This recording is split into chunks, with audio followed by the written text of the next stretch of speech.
JDS ಮತ್ತು BJP ಕಾರ್ಯಕರ್ತರ ಸಭೆಯನ್ನು ಚೇಳೂರು ಹೋಬಳಿ ಚಾಕವೇಲು ಗ್ರಾಮದಲ್ಲಿ ಹಮ್ಮಿಕೊಳ್ಳಲಾಗಿತ್ತು. ಸಭೆಗೆ ಮಾಜಿ ಸಚಿವರಾದ ಡಾಕ್ಟರ್ ಕೆ. ಸುಧಾಕರ್ ಅವರ ತಂದೆಯಾದ ಕೇಶವರೆಡ್ಡಿ ರವರು ಆಗಮಿಸಿದ್ದರು. ಈ ಸಂದರ್ಭದಲ್ಲಿ ಮಾತನಾಡಿದ ಅವರು, ನಾವು ಅಧಿಕಾರಕ್ಕೆ ಬಂದ ಮೇಲೆ ಕೈಗಾರಿಕಾ ಸಂಸ್ಥೆಗಳನ್ನು ಸ್ಥಾಪಿಸುತ್ತೇವೆ. ಕೃಷ್ಣಾ ನದಿಯ ನೀರು ತಂದು ಕೆರೆಗಳಿಗೆ ನೀರು ತುಂಬಿಸುತ್ತೇವೆ. ಚಿಕ್ಕಬಳ್ಳಾಪುರದಿಂದ ಪುಟ್ಟಪರ್ತಿಗೆ ರೈಲ್ವೆ ಮಾರ್ಗವನ್ನು ನಿರ್ಮಿಸುತ್ತೇವೆ. ದಲಿತರು ಕಾಂಗ್ರೆಸ್ ಅನ್ನು ನಂಬುತ್ತಾರೆ, ಆದರೆ ಅಂಬೇಡ್ಕರ್ ಅವರನ್ನು 2 ಬಾರಿ ಸೋಲಿಸಿದ್ದು ಕಾಂಗ್ರೆಸ್ನವರೇ ಎಂದು ಹೇಳಿದರು. ಅಂಬೇಡ್ಕರ್ಗೆ ಭಾರತ ರತ್ನ ಪ್ರಶಸ್ತಿ ಕೊಟ್ಟಿದ್ದು ಬಿಜೆಪಿ ಸರ್ಕಾರ ಎಂದು ಹೇಳಿದರು. ಈ ಸಭೆಯಲ್ಲಿ ಮಾತನಾಡಿದ ಹರಿನಾಥ್ ರೆಡ್ಡಿ ರವರು, ಡಾಕ್ಟರ್ ಕೆ. ಸುಧಾಕರ್ 10 ವರ್ಷ ಶಾಸಕರಾಗಿ ದುಡಿದಾಗ ಚಿಕ್ಕಬಳ್ಳಾಪುರವನ್ನು ತುಂಬಾ ಅಭಿವೃದ್ಧಿ ಮಾಡಿದ್ದಾರೆ. ಚಿಕ್ಕಬಳ್ಳಾಪುರ ತಾಲೂಕಿನಲ್ಲಿ ಅವರು ಶಾಸಕರಾಗಿ 2 ಮೆಡಿಕಲ್ ಕಾಲೇಜುಗಳನ್ನು ನಿರ್ಮಿಸಿದರು ಎಂದರು. ಈ ಸಂದರ್ಭದಲ್ಲಿ ಕೇಶವರೆಡ್ಡಿ ಮತ್ತು ಮಾಜಿ ಜೆಡ್ಪಿ ಮೆಂಬರ್ ಆದ ಹರಿನಾಥ್ ರೆಡ್ಡಿ ರವರು, ಚಂದ್ರ, ಕೃಷ್ಣಾರೆಡ್ಡಿ, ಮುರಳೀಸ್ವಾಮಿ, ನಾಗರಾಜ್ ರೆಡ್ಡಿ, ಭಾಸ್ಕರ್ ರೆಡ್ಡಿ, ಆದಿನಾರಾಯಣ ರೆಡ್ಡಿ ಇನ್ನೂ ಹಲವರು ಇದ್ದರು. Bureau report, Bhaskar, Chelur. ಅಧಿಕಾರಕ್ಕೆ ಬಂದಾಗ ಇಂಡಸ್ಟ್ರಿ ಅಂದ್ರೆ ಕೈಗಾರಿಕೆಗಳು ತಂದು ಹುಡುಗರಿಗೆ ಕೆಲಸ ಕೊಡ್ತಕ್ಕಂಥ ಕೆಲಸ ಮಾಡಿ.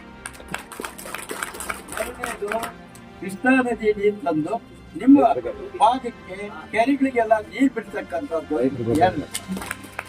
ಆಮೇಲೆ ರೈಲು ಅದಕ್ಕೆ ನಿಂತಿದೆ, ಸರ್ವೆ ಆಗಿ ಎಲ್ಲ ನಿಂತಿದೆ. ಅದನ್ನು ಪುಟ್ಪತ್ತಿವರೆಗೂ ಮಾಡಬೇಕು ಅಂತ ಒಂದು ಪ್ರಣಾಳಿಕೆ ಮಾಡ್ತಕ್ಕಂಥದ್ದು ನಮ್ಮ ಧ್ಯೇಯ. ಮಾಡೇ ಮಾಡ್ತೀವಿ. ಇನ್ನ ಇವರೆಲ್ಲ ಹೇಳಿದ್ದಾರೆ ದಲಿತರ ಬಗ್ಗೆ. ಅಂಬೇಡ್ಕರ್ ಅಂತಾರಲ್ಲ, ಅಂಬೇಡ್ಕರ್ಗೆ ಏನ್ ಪ್ರಾಧಾನ್ಯ ಕೊಟ್ಟಿದ್ದೀರಾ ಕಾಂಗ್ರೆಸ್ ಸರ್ಕಾರ? 2 ಸಲ ಕಾಂಗ್ರೆಸ್ನವರನ್ನೇ ಅಂಬೇಡ್ಕರ್ ಸೋಲಿಸಿದ್ದು. ಏನ್ರಿ, 2 ಸಲ ಅಂಬೇಡ್ಕರ್ ಸೋಲಿಸ್ಬೇಕಾದ್ರೆ ಕಾಂಗ್ರೆಸ್ನವರು ಒಬ್ಬ PA ಕೈಯಲ್ಲಿ ಹಾಕ್ಸಿ ಅವ್ರು ಸೋಲಿಸಿ ಸತ್ತಾಗ ಜಾಗ ಕೊಡಕ್ ಆಗ್ತಾ ಇರ್ಲಿಲ್ವೇನ್ರಿ? ಎಲ್ಲಿ ಕೊಟ್ಟರು ಜಾಗ? ಕಾಂಗ್ರೆಸ್ನವರು ಒಬ್ಬೊಬ್ರು ಇಂದಿರಾ ಗಾಂಧಿಗೆ ಇಷ್ಟ ಎಕರೆ, ಅವ್ರ ಇನ್ನೊಬ್ಬ ಮಗನಿಗೆ ಇಷ್ಟ ಎಕರೆ, ಈ ರೀತಿ ಭಾಗ ಇಟ್ಕೊಂಡು ಇದರಲ್ಲಿ ಇವರಿಗೆ ಜಾಗನೇ ಕೊಡ್ಲಿಲ್ಲ. ಅಟ್ಲೀಸ್ಟ್ ಒಂದು 10 ಅಡಿ 20 ಅಡಿ ಜಾಗ ಕೊಟ್ಟಿದ್ರು ಓಡೋದಕ್ಕೆ. ಅವ್ರಿಗೆ ಎಲ್ಲೋ ಇದ್ರ ಬಾಂಬೆನಲ್ಲಿ ಇದಾಯ್ತು, ಶವ ಸಂಸ್ಕಾರ ಆಯ್ತು. ಇದು ಇವರು ಕಾಂಗ್ರೆಸ್ನವ್ರು ಮಾಡ್ತಕ್ಕಂಥದ್ದು. ನ್ಯಾಯವಾಗಿ ಪ್ರಧಾನಮಂತ್ರಿ ಆಗ್ಬೇಕಾಗಿದ್ರೆ ಅಂಬೇಡ್ಕರ್ ಆಗ್ಬೇಕಾಯ್ತು, ಇಲ್ಲ ವಲ್ಲಭಾಯ್ ಪಟೇಲ್ ಆಗ್ಬೇಕಾಯ್ತು. ಅಷ್ಟು ಕೆಲಸ ಮಾಡಿರ್ತಕ್ಕಂಥವ್ರು ಇವರು. ಆಗರ್ಭ ಶ್ರೀಮಂತರು ಮೋತಿಲಾಲ್ ನೆಹರು ಅವ್ರ ತಂದೆಯವರು. ಆ ದುಡ್ಡಿಗೆ ಆಸೆ ಬಿದ್ದು ಮಹಾತ್ಮ ಗಾಂಧಿ ಇವರು ಸಂಚು ನಡೆಸಿ ಇವರು ನಿಮ್ಮನ್ನು ತಳ್ಳಿದ್ರು. ಇದು ಇಂದು ನಾವಂತೀವಿ ಅಂಬೇಡ್ಕರ್ ಇವರೆಲ್ಲ ಉದ್ಧಾರ ಮಾಡ್ಬಿಟ್ಟಿದೀವಿ ಅಂತ.